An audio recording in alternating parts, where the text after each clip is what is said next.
Hello students, welcome to my YouTube channel. मेरा नाम है मयूरी भागवानी एंड आज की डेट है 20th जुलाई के द हिंदू न्यूज़पेपर को आज हम एनालाइज कर रहे हैं। आगे बढ़ें उससे पहले मैं बता दूं कि आप मुझसे इन सभी मीडियम्स के थ्रू कनेक्ट कर सकते हो। इसके अलावा आज के जो हमारे आर्टिकल्स हैं उनको देखेंगे, लेकिन कल के आर्टिकल्स में से एक क्वेश्चन आपके लिए है। कल हमने माइनॉरिटी स्टेटस के बारे में एक आर्टिकल देखा था, तो उसी से रिगार्डिंग एक क्वेश्चन मैं आपके लिए लेकर आई हूँ। इस क्वेश्चन का आंसर मैं आपसे एक्सपेक्ट करती हूँ कमेंट सेक्शन में। तो इस क्वेश्चन को आराम से पढ़ना और समझ के ही इसको आंसर करना। ओके, तो आगे बात करते हैं, आज के टॉपिक्स शुरू करते हैं। पहला हमारा आज का आर्टिकल है अबाउट नेशनल एम्बलम। तो यहाँ पे देखो, नेशनल एम्बलम अभी अनवील किया है हमारे प्राइम मिनिस्टर जी ने, और इसको लेकर बहुत बड़ा आउटरीच देखने को मिल रहा है। अपोजिशन जो है बहुत ज़्यादा आउटरीच कर रही है, कई सारे एलिगेशंस लगाए गए हैं इस नेशनल एम्बलम के डिज़ाइन पर। ओके, तो इसको शुरुआत करते हैं, इसको समझते हैं कैसे क्या है। तो देखो, यहाँ पे सबसे पहले एक नेशनल एम्बलम जो है, हमारा नेशनल एम्बलम 1950 में ही हमने रिकॉग्नाइज कर लिया था, लेकिन अभी इसी नेशनल एम्बलम का एक स्कल्पचर हमने बनाया है अपनी पार्लियामेंट बिल्डिंग के टॉप पे। ओके, और इसे अनवील किया है हमारे प्राइम मिनिस्टर जी ने अंडर सेंट्रल विस्टा प्रोजेक्ट। तो ये कुल मिला के देखोगे तो 6.5 मीटर ब्रोज एम्बलम जो था, उसको यहाँ पे एक तरह से आर्टिकुलेट किया है, एक तरह से डिजाइन किया है सुनील दियोरे और रोमिल मोसेस ने। ठीक है, लेकिन इसके ऊपर कई सारे एलिगेशन लग रहे हैं कि ये जो नया एम्बलम पार्लियामेंट की बिल्डिंग के टॉप पे देखने को मिल रहा है, कई सारी इनएक्यूरेसीज इसमें है। ठीक है, जैसे कि इस पे एक एलिगेशन लग रहा है कि जो एक्चुअल एम्बलम है, जो ओरिजिनल एम्बलम है, वो काफ़ी ग्रेशियस है, काफ़ी ग्रेस उसमें है, काफ़ी ग्लोरी उसमें है। लेकिन जो नया एम्बलम है, आपने अगर उसके पिक्चर्स को कंपेयर करोगे तो थोड़ा सा अग्रेसिव दिख रहे हैं जो नए वाले एम्बलम के लायंस हैं। तो ये कहा जा रहा है कि इस बार का जो नया एम्बलम यहाँ पे बना है पार्लियामेंट्री बिल्डिंग के ऊपर, वो काफ़ी एंग्री सा एम्बलम दिख रहा है, जिसमें खुद से ऐसे एलिगेशन लग रहे हैं जो दिखाता है कि हम कितने इनसिक्योर हैं। ठीक है, हम कितने, देखो नेशनल एम्बलम जो होता है हमारे देश को रिप्रेजेंट कर रहा है, और अगर वो इतना एंग्री है तो उसके पीछे के मतलब भी निकाले जाएंगे। तो यहाँ पे एलिगेशन ये लगा रही है अपोजिशन कि ये जो एंग्री सा एम्बलम है ये हमारी इनसिक्योरिटी को दिखा रहा है, जबकि होना चाहिए था कि ग्लोरी को दिखाए। ओके, तो इस तरह के बहुत सारे एलिगेशंस लगे हैं। देखते हैं कि पूरा कहानी क्या है।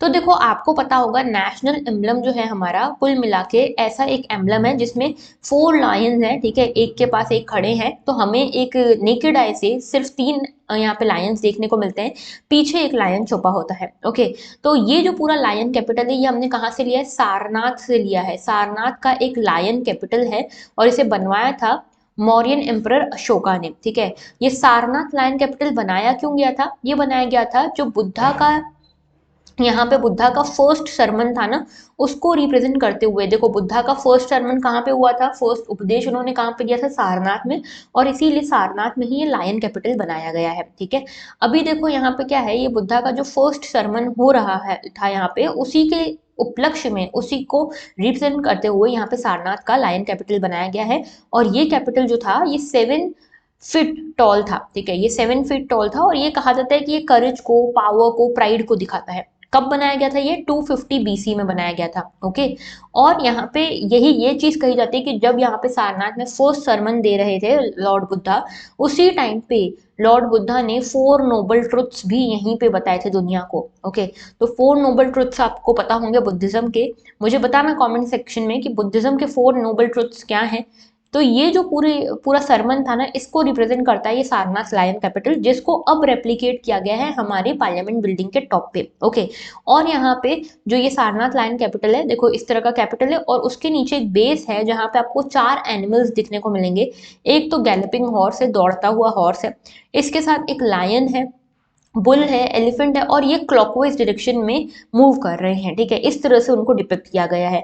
इन सभी के बीच में एक एक व्हील है जिसमें 24 स्पोक्स हैं, और ये कहा जाता है कि जो चारों एनिमल्स हैं अलग अलग डायरेक्शंस में गार्जियन की तरह काम करते हैं, गार्ड करते हैं अलग अलग डायरेक्शंस को। ओके, और ये जो व्हील है ये धर्म चक्र परिवर्तन का सिंबल है। ठीक है, धर्म चक्र परिवर्तन, धर्म चक्र परिवर्तन। ओके, अब देखो इसके अलावा यहाँ पे ये जो पूरा ये जो हमारा एम्बलम है, नेशनल एम्बलम जो सारनाथ का लायन कैपिटल, इसके बारे में आपको चाइनीज ट्रैवलर ह्यूनसेंग के नोट्स में भी या फिर चाइनीज ट्रैवलर हेनसेन जो है इनकी राइटिंग्स में भी आपको इनका मेंशन मिलेगा। ठीक है, ये जो पूरा पिलर था ये बनाया था यहाँ पे अशोका ने। ठीक है, अशोका ने, मौर्यन किंग अशोका ने बनाया था बुद्धिस्ट टीचिंग्स को स्प्रेड करने के लिए। कब बनाया था? जब कलिंग की वॉर खत्म हुई, बैटल ऑफ कलिंगा खत्म हुई, तब यहाँ पे अशोक को रियलाइज हुआ कि यहाँ पे जो संघा, बुद्धा और धम्मा कितने इम्पोर्टेंट हैं। ओके, और उन्होंने यहाँ पे नॉन वायलेंस का रास्ता अपनाया और उसके बाद से बुद्धिज्म की तरफ बहुत ज़्यादा इंक्लाइंड हो गए थे और इसीलिए इन्होंने बुद्धिज्म को स्प्रेड करने के लिए ये सब लायन कैपिटल्स वगैरह बनवाए थे। ठीक है, तो कई सारे मेजर और माइनर एडिक्ट्स बनाए जिसमें से एक सारनाथ लायन कैपिटल भी था। अब देखो यहाँ पे कॉन्स्टिट्यूएंट असेंबली जो थी हमारी, जिसने कॉन्स्टिट्यूशन बनाया, उसने सारनाथ कैपिटल को नेशनल एम्बलम की तरह क्यों अपनाया? तो पहली चीज समझना कि सारनाथ कैपिटल जो है ये बुद्धिज्म का प्रतीक है। ठीक है, यानी कि स्पिरिचुअलिज्म इसमें ऑलरेडी था। दूसरी चीज, इसको देखा जाता था कि ये एक फ्री नेशन की पावर, करेज और कॉन्फिडेंस को डिपिक्ट करता है। ठीक है, इसीलिए इसको सारनाथ कैपिटल को जो है हमारा नेशनल एम्बलम बनाया गया। इसके नीचे यहाँ पे सत्यमेव जयते का स्लोगन भी लिखा गया और ये सत्यमेव जयते का स्लोगन हमने कहाँ से लिया है? मुंडक उपनिषद से लिया है। ठीक है, मुंडक उपनिषद देवनागरी स्क्रिप्ट में लिखा हुआ है, वैदिक एरा का लिटरेचर है ये। ओके, 1950 को हमने इसको अडॉप्ट किया अपने नेशनल एम्बलम के तौर पे और यहाँ पे इसको सील बना दिया गया रिपब्लिक ऑफ इंडिया की। इसमें 5 स्टूडेंट्स थे, किसके? नंदलाल बोस जी के। ठीक है, इन पांचों जो स्टूडेंट हैं इन सभी ने मिलकर इस लायन कैपिटल का डिपिक्शन किया। उसके नीचे ये सत्यमेव जयते वाला कोड, तो इस पूरे को डिजाइन करने का in the form of seal of India ये काम किया इन 5 स्टूडेंट्स ने, जिनका नाम था जगदीश मित्तल, कृपाल सिंह शेखावत, गौरी भंजा, दीनानाथ भार्गव एक्सेट्रा। ठीक है, तो 5 मेजरली स्टूडेंट्स हुआ करते थे। आगे बात करते हैं तो देखो यहाँ पे कंट्रोवर्सी ये है कि ये कहा जा रहा है कि ये जो नया कैपिटल बनाया गया है पार्लियामेंट्री बिल्डिंग के टॉप पे, काफी अग्रेसिव है। इसमें देखो स्टील का सपोर्ट भी लगाया गया है, 6,500 kg स्टील का सपोर्ट है। लेकिन ये कहा जा रहा है कि ये बहुत ज्यादा अग्रेसिव दिखा है। ओरिजिनल जो हमारा नेशनल एम्बलम है उसको टेम्पर किया गया है यहाँ पे। ठीक है, हालांकि ये जो पूरा मॉडल बना है ना, ये 8 बार इसका रिव्यू हुआ है, 8 अलग अलग स्टेजेस से गुजरकर ये बना है। लेकिन ये कहा जा रहा है कि ये हमारे देश में हमारी इनसिक्योरिटी को दिखाता है। पहले जो ओरिजिनल एम्बलम था वो हमारे देश में कॉन्फिडेंस को दिखाता था, लेकिन ये जो है अग्रेसिव सा, ये हमारे देश की इनसिक्योरिटी को दिखा रहा है। ये एलिगेशन है। ओके, तो कुल मिला के यहाँ पे बात ये हुई है कि जो आपने इतना खर्चा किया है, गवर्नमेंट को ये बोल रही है अपोजिशन पार्टी कि जो आपने इतना खर्चा किया है इसका कुछ लेखा जोखा हमको भी बताओ, कॉस्ट कितनी लगी, कैसे आपने प्रोसेस डिसाइड करी, कैसे आपने सिलेक्शन किया डिजाइनर का, ये सब कैसे किया हमको भी जरा बताओ। ओके, तो ये पूरी जो बात हो रही है ये हो रही है इस कैपिटल के बारे में। और यहाँ पे एक और चीज जो अपोजिशन ने वो कही है वो ये है कि क्या गवर्नमेंट ने यहाँ पे प्रपोजल के बारे में यहाँ पे दिल्ली अर्बन आर्ट कमीशन से अप्रूवल लिया था? क्या हेरिटेज कंजर्वेशन कमेटी से अप्रूवल लिया था? ऐसा क्यों बोल रहे हैं? क्योंकि सुप्रीम कोर्ट ने ये कहा था कि जब नई पार्लियामेंट्री बिल्डिंग बनेगी उसका जो भी प्रपोजल है, जो भी अप्रूवल है, आपको इन दोनों कमीशन से लेना है। ओके, तो डिजाइनर्स जो है उन्होंने ये बोला है कि ऐसा कुछ भी नहीं है कि अग्रेसिव दिख रहा है। ठीक है, ये सिर्फ पर्सपेक्टिव की बात है, आप किसी चीज को कैसे देखते हो सिर्फ उसकी बात है। ठीक है, अच्छा, दूसरी चीज ये कि यहाँ पे जो अपोजिशन है, देखो बेसिकली होता क्या है कि गवर्नमेंट ने कुछ भी काम किया तो उसका अपोजिशन तो होगा ही। ठीक है, तो अपोजिशन का काम करना ही यही है। ठीक है, क्रिटिसाइज करना ही काम है अपोजिशन का। तो यहाँ पे ये भी कहा जा रहा है कि जो ओरिजिनल स्ट्रक्चर था वो 1.6 मीटर्स टॉल था, ये वाला जो स्ट्रक्चर ये 6.5 मीटर टॉल है। जो ओरिजिनल लॉयन कैपिटल था वो ग्राउंड पे बना गया था, ये वाला जो कैपिटल है ये 33 मीटर्स की हाइट पे बना हुआ है। तो अलग अलग यहाँ पे चीजें निकाल कर बताया जा रहा है कि ओरिजिनल से बहुत अलग ये वाला जो कैपिटल है बनाया गया है पार्लियामेंट्री बिल्डिंग के ऊपर। नेक्स्ट बात कर लेते हैं, over 1.6 lakh Indians gave up citizenship last year. तो सिटीजनशिप के बारे में बात है और यहाँ पे मिनिस्ट्री ऑफ होम अफेयर्स ने बताया कि लास्ट ईयर यानी कि 2021 में लगभग 1.6 लाख लोगों ने अपनी सिटीजनशिप छोड़ दी है। ठीक है, और ये 1.6 लाख सिटीजन्स जिन्होंने अपनी सिटीजनशिप छोड़ी, इन्होंने दूसरे देशों की सिटीजनशिप अक्वायर करी है, जिसमें से 78,000 लोग जो है इन्होंने यूएस की सिटीजनशिप अप्लाई करी है, यानी कि अपनाई है, और कुछ हैं जिन्होंने चाइना की सिटीजनशिप भी अपनाई है। ओके, अब यहाँ पे जो जितने भी हमारे लास्ट ईयर्स रहे हैं सबसे ज्यादा जो सिटीजनशिप यहाँ पे छोड़ी है लोगों ने, वो इस साल में छोड़ी। जैसे देखो 2017 से लेके 20 तक का डाटा है, अभी तक कभी भी 1.6 लाख लोगों ने एक साथ सिटीजनशिप अपनी नहीं छोड़ी थी, लेकिन इस बार छोड़ी है। तो हमारे लिए इंपॉर्टेंट हो जाता है सिटीजनशिप के बारे में जानना। तो सिटीजनशिप सबसे पहली चीज याद रखना कि ये यूनियन लिस्ट का सब्जेक्ट है, यानी कि पार्लियामेंट इसके ऊपर लॉज बना सकती है अकेली।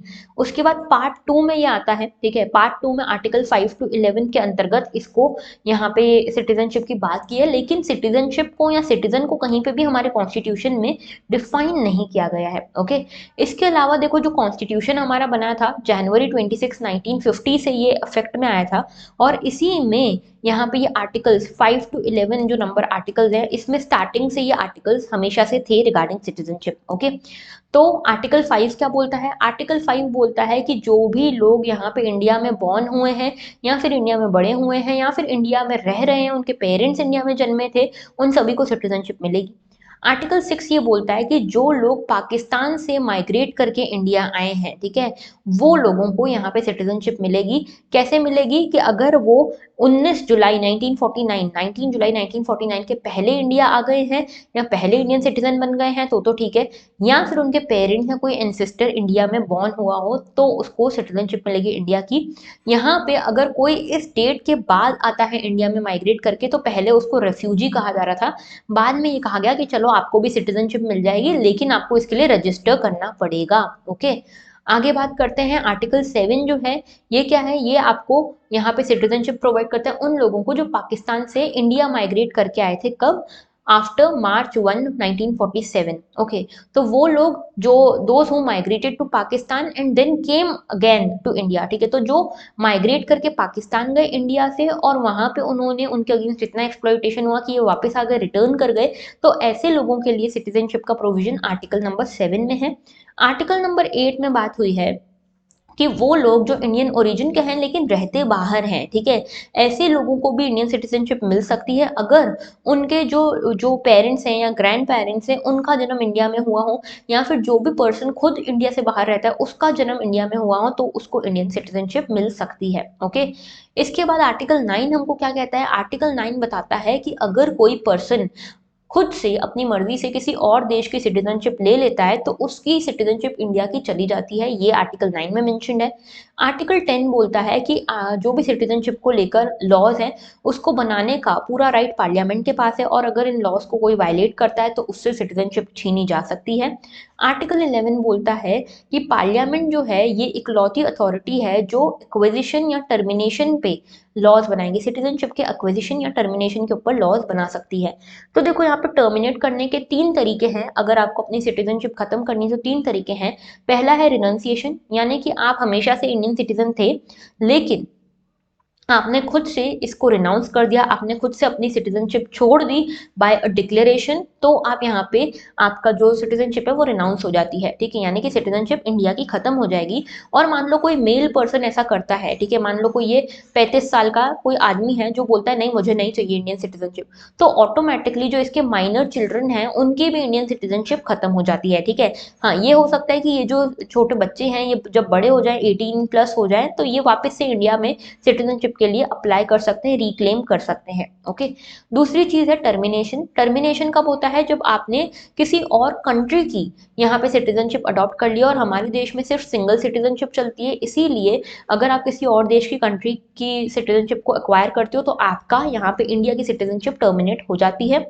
डिप्रीवेशन में बताया गया है कि अगर इंडियन गवर्नमेंट चाहे तो किसी भी पर्सन को यहाँ पे डिप्राइव कर सकती है उसकी सिटीजनशिप से, लेकिन ऐसे लोगों को नहीं जो नेचुरल तरीके से या जो बर्थ से ही यहाँ पे उनके पास सिटीजनशिप है, उनको डिप्राइव नहीं कर सकती। उन लोगों को जिन्होंने रजिस्ट्रेशन के थ्रू, नेचुरलाइजेशन के थ्रू, या फिर आर्टिकल 5 के थ्रू यहाँ पे सिटीजनशिप अक्वायर करी है, उनको यहाँ पे डिप्राइव कर सकती है government of India from the citizenship thing. Okay, तो 3 तरीके हैं सिटीजनशिप को छोड़ने के, टर्मिनेट करने के। ऑलराइट, आगे बात करते हैं Bonalu festival. Bonalu festival news में था क्योंकि इसको अभी अभी सेलिब्रेट किया गया है। कहाँ पे सेलिब्रेट किया गया है?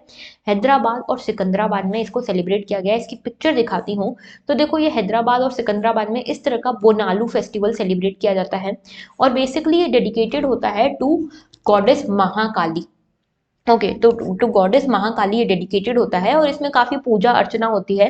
विमेन स्पेशली ये पूजा करती हैं, भोग वगैरह चढ़ाती हैं, अपने सिर पे कलश लेकर इस तरह से चलती हैं। ओके, तो ये मेनली काम होता है और इसमें कलश के आसपास ये नीम की पत्तियां होती है, जिसको यहाँ पे ये माना जाता है कि जो गॉडेस महाकाली हैं वो इससे काफ़ी खुश होंगी। ओके, तो ये basically Bonalu festival goddess Mahakali के लिए है। इनके अलग अलग अवतारों को यहाँ पे पूजा जाता है, जैसे कि यलम्मा हो गए, ठीक है, मेस्सामा हो गए, दोकलम्मा हो गई, पिदम्मा, पोचम्मा, यल्लम्मा, पोलेरम्मा, अंकलम्मा, ये सब जो है ये महाकाली के ही अवतार हैं, अलग अलग फॉर्म हैं, उनको वर्शिप किया जाता है अंडर दिस बोनालू फेस्टिवल।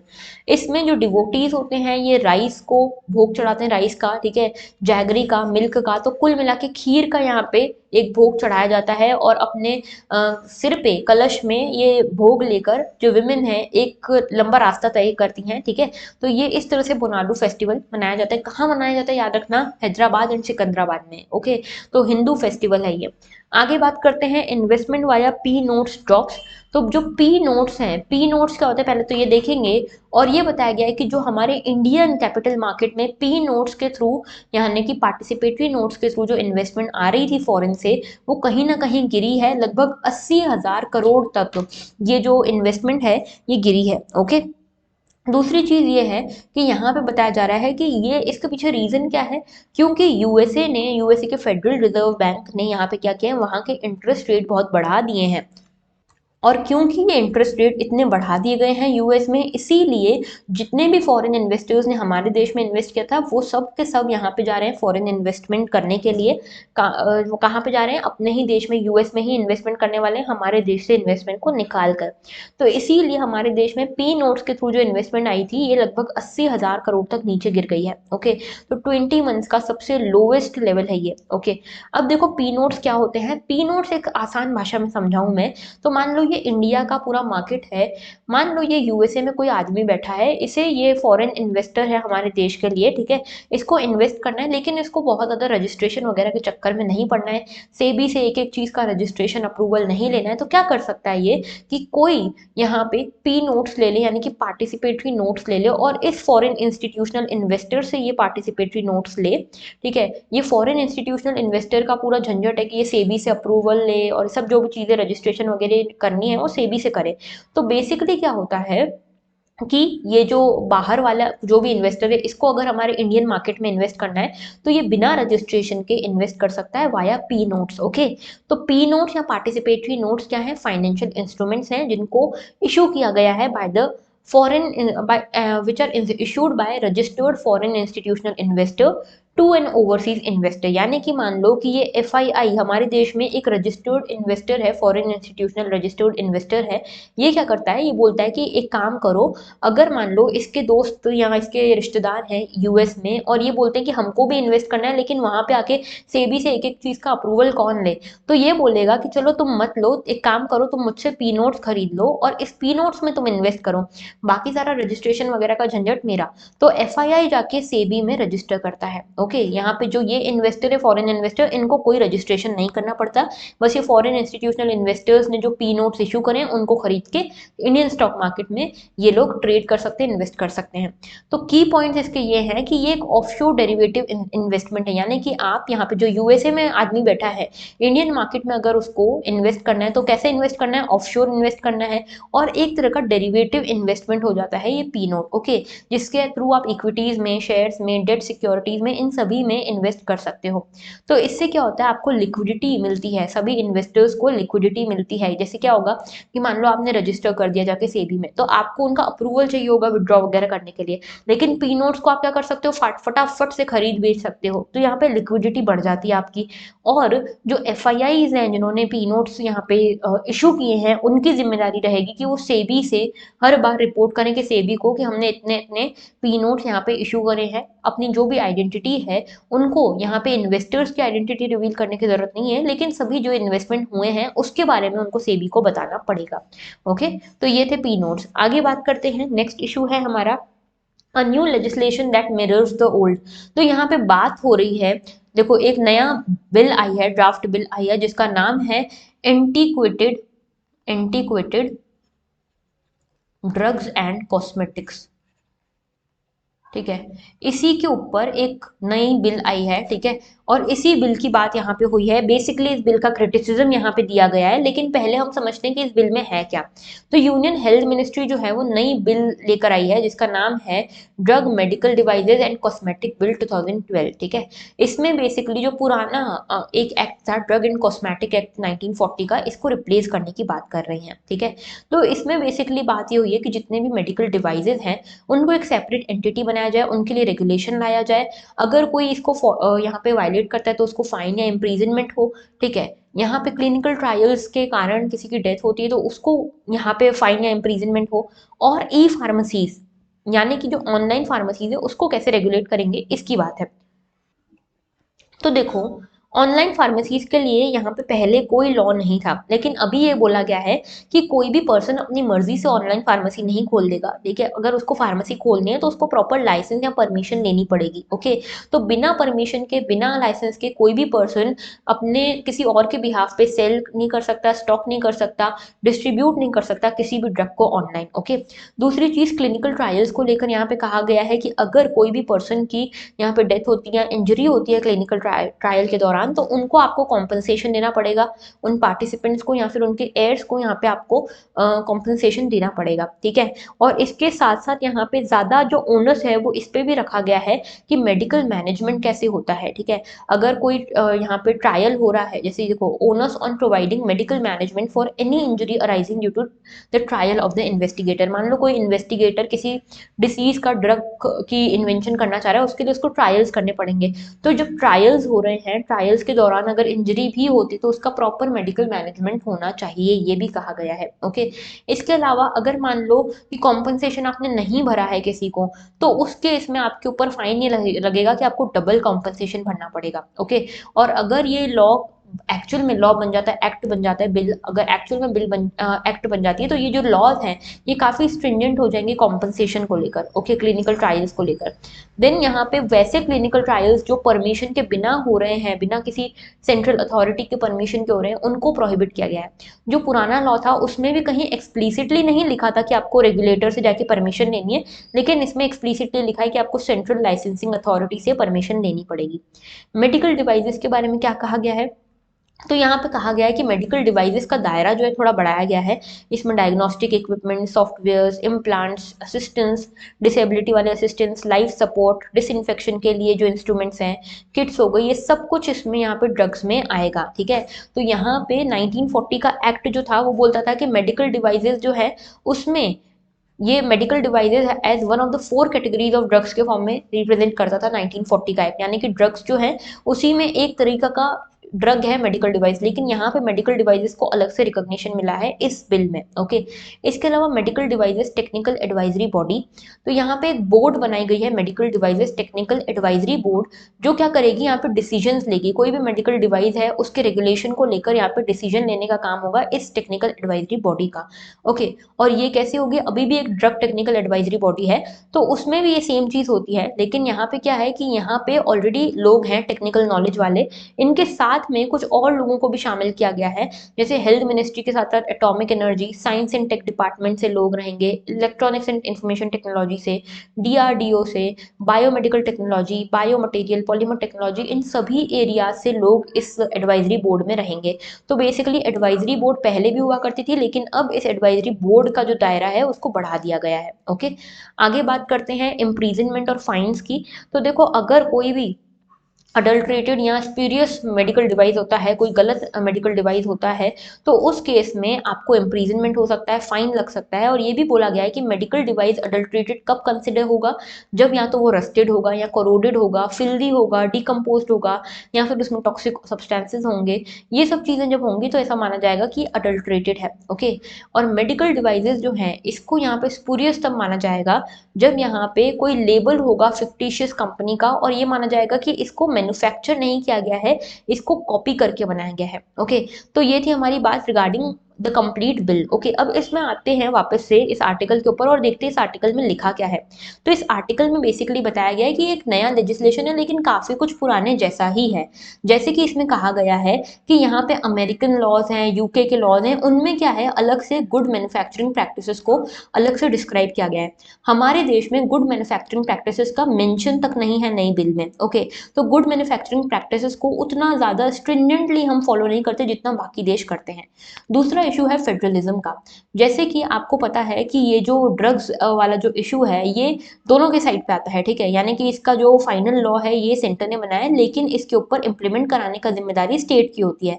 तो फेडरल एजेंसी काम करेगी। अभी क्या है, लाइसेंसिंग वगैरह के लिए यूएस में क्या है एक एजेंसी है, लेकिन हमारे यहाँ पे टोटल 37 एजेंसीज हैं।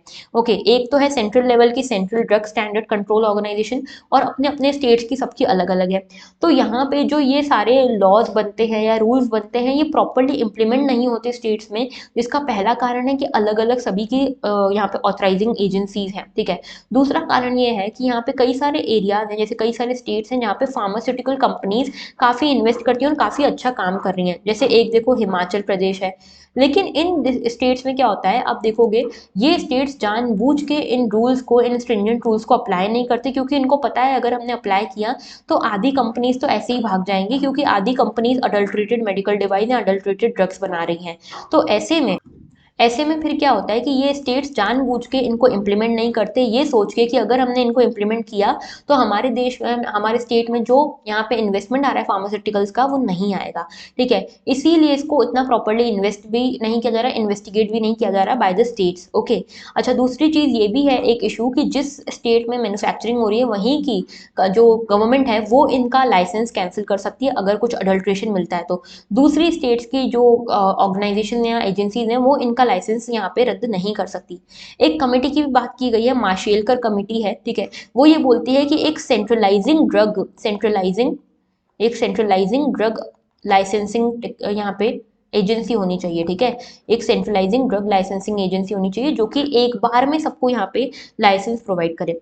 तीसरा इशू ये है कि यहाँ पे डिस्क्रिशन बहुत ज़्यादा दिया गया है ब्यूरोक्रेट्स को, और ब्यूरोक्रेट्स को ये डिस्क्रिशन दिया गया है कि मैन्युफैक्चरिंग फैसिलिटी को अप्रूव करना है नहीं करना है, क्या क्या यहाँ पे इम्प्लीकेशन हो सकते हैं पब्लिक हेल्थ को लेकर। यहाँ पे ये सब कुछ डिस्क्रिशन किसको दिया गया है, ब्यूरोक्रेट्स को दिया गया है। तो यहाँ पे एक बहुत बड़ा इशू हो जाता है ट्रांसपेरेंसी का भी, ठीक है, क्योंकि जो रेगुलेटर्स हैं वो खुद से रिपोर्ट्स को सामने नहीं रखते पब्लिक के सामने। अब पब्लिक जाए एक एक की आरटीआई लगाए और उसके बाद उसको इन्फॉर्मेशन मिलती है। तो पब्लिक के आगे ट्रांसपेरेंसी होना एक बहुत बड़ा इंपॉर्टेंट काम है। इसीलिए इस पूरे आर्टिकल में बेसिकली ये बोला गया है कि इन सब चीज़ों पे हमको काम करने की ज़रूरत है, ठीक है। तो अभी हमको एफिकेसी चाहिए, इफिशियंसी चाहिए, इसीलिए आपने ब्यूरोक्रेट्स को ये पावर दी है, ठीक है, लेकिन इसमें आप ट्रांसपेरेंसी भी ऐड करो। ट्रांसपेरेंसी के बिना ये इफिशियंसी किसी काम की नहीं है, अकाउंटेबिलिटी के बिना ये इफिशियंसी किसी काम की नहीं है, ठीक है। तो हर ड्रग अप्रूवल प्रोसीजर जो है उसमें अकाउंटेबिलिटी होनी चाहिए, सभी स्टेक होल्डर्स इन्वॉल्व होने चाहिए, और ये सारी की सारी जानकारी आपको यहाँ पे जो सिटीजन है उनको देनी चाहिए कि इस रिपोर्ट में क्या आया, इन्वेस्टिगेशन रिपोर्ट में बेसिकली आया क्या है। ओके, तो ये था पूरा article regarding the medical devices and cosmetics bill 2022। Okay, तो आई होप आपको ये समझ में आया होगा। That was all. मैंने आपसे 2 क्वेश्चन पूछे हैं, उसका आंसर मुझे जरूर देना इन द कमेंट सेक्शन। बाकी अगर आपको कोई भी डाउट हो तो you can comment down in the comment section. तो that was all. Thank you for watching and have a very good day.